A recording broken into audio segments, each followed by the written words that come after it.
আসসালামু আলাইকুম। একটা কথা আছে, prevention is better than cure. যারা আমার নিউজগুলো নিয়মিত দেখেন আপনাদের আইডিয়া আছে যে কোনো ঘটনা ঘটার আগে এটাকে যতটুকু প্রতিহত করা যায় সেটাই হচ্ছে আপনার উত্তম কাজ। ইসরায়েলের সাথে গেল 12 দিনের যুদ্ধে ইরানের বেশ কিছু দুর্বলতা প্রকাশ পেয়েছে। আমি নিজেও বলছি যে ইরানের আভ্যন্তরীণ নিরাপত্তা সিস্টেম টোটালি ড্যামেজড।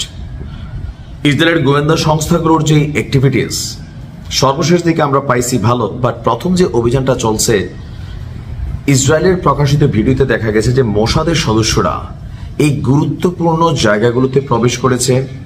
সেখান থেকে ইসরায়েল অভিযান চালানোর আগে ইরানের যে আকাশ প্রতিরক্ষা সিস্টেম ছিল সেগুলোকে তারা অকেজো করে দিয়েছে। এরপর টার্গেট করে করে যতগুলা প্রধান প্রধান ব্যক্তিত্ব ছিল তাদের সকলকে শাহাদাত করেছে। বাট কাজটা কিভাবে ঘটেছে? গোয়েন্দা তথ্য, আকাশ প্রতিরক্ষা সিস্টেমের দুর্বলতা। তো এই বিষয়গুলো এখন যখন যুদ্ধবিরতির একটা পিরিয়ড চলছে তখন সেখানে আমরা দেখলাম যে এবার আভ্যন্তরীণ নিরাপত্তা জোরদারে মনোযোগ দিয়েছে ইরান। প্রথমত যে কাজটা করছে, লুকিয়ে থাকা ইসরায়েলি গুপ্তচরদেরকে শনাক্ত করে আইনের আওতায় আনতে স্পেশাল কমান্ডো বাহিনী গঠন করা হয়েছে। মানে গোয়েন্দাদের মধ্য থেকে চৌকস যারা আছে তাদেরকে গঠন করা হয়েছে। তাদের কাজ কি? যে ইসরায়েলের গুপ্তচর কারা, কিভাবে সিস্টেমটাকে মানে ডিপ্লয়েড করেছে। এর পাশাপাশি আপনারা দেখছেন যে তেহরানের ভিতরে এই ড্রোন কারখানা, এই যে বিষয়গুলো কিভাবে ঘটলো এগুলো নিয়ে ইনভেস্টিগেশন করা হচ্ছে। এর পাশাপাশি এগুলোর ব্যাপারে ব্যবস্থা নেওয়া হচ্ছে। আর এই ঘটনাগুলোর অধিকাংশই ইরানের অশান্ত কুর্দিস্তান অঞ্চলে ঘটেছে বলে অভিযোগ করা হয়েছে। 13 জুন ইসরায়েলি বিমান হামলা শুরু হওয়ার পর থেকেই ইরানের নিরাপত্তা বাহিনী রাস্তায় রাস্তায় চেকপোস্ট বসিয়ে ব্যাপক গ্রেপ্তার অভিযান শুরু করে। ইসরায়েলের কিছু মহল এবং ইরানের প্রবাসী বিরোধী গোষ্ঠী আশা করছিল যে ইসরায়েলি হামলা সরকারের ভিত কাঁপিয়ে দিবে, কিন্তু রেজাল্ট হয়েছে উল্টো।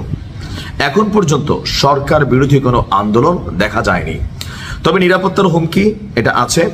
আর এই বিষয়গুলোকে আপনার প্রধান অগ্রাধিকার দিচ্ছে, বিশেষ করে কুর্দি অঞ্চলকে টার্গেটে রাখা হয়েছে।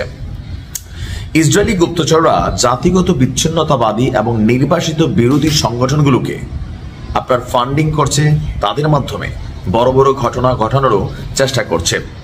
ইসরায়েলি বিমান হামলার পর থেকে দেশটির আন্দোলনকারীরা প্রায় নিশ্চুপ আছেন। আচ্ছা, এখন আন্দোলন কারা করবে বলেন? দরকার আছে আন্দোলন, আগে তো নিজের দেশ থাকতে হবে। যখন বহিঃশত্রু আসে, আমি মাঝে মাঝে একটা কথা বলি, দেখেন পরিবারে ঝামেলা থাকবেই। আমার ভাইয়ের সাথে আমার ঝগড়া হবে, বোনের সাথে হবে, মায়ের সাথে হবে, বাবার সাথে হবে, কিন্তু বাহিরের কেউ যদি আমার পরিবারের দিকে আঙুল তোলে তখন সেই ক্ষেত্রে পরিবারের সংজ্ঞাই হচ্ছে সবাই এক হয়ে যাওয়া, ঠিক কিনা? তো ইরানে যখন ইসরায়েলি অভিযান চালিয়েছে, স্বাভাবিকভাবে ইরানের যারা আছে বিভিন্ন হয়তো রাজনৈতিক দল গোষ্ঠী, তারা কিন্তু সবাই ইরানের সরকারকে বা এই সরকারকে সাপোর্ট করেছে। আর এখন কি আন্দোলনের টাইম? যদি আন্দোলনে কেউ নামেও এদেরকে সোজা কি করে দিতে হবে? ক্রস। আমার কাছে এটাই মনে হয়, কারণ আভ্যন্তরীণ ঝামেলা বহিঃশত্রুদেরকে অনেক ধরনের সুযোগ সুবিধা দেয়। তো সবকিছু মিলিয়ে ইরান বলছে যে আপনার গোয়েন্দা নজরদারি বাড়ানো হয়েছে, ডিফেন্স সিস্টেম এগুলোকে একটু শক্ত করে ডেভেলপ করা হয়েছে, বেশ কয়েকজন মোসাদের গুপ্তচরকে ফাঁসিতে ঝুলিয়ে দেওয়া হয়েছে, আরো অনেক কিছু করা হয়েছে। আর এগুলোর মূল কারণ কি?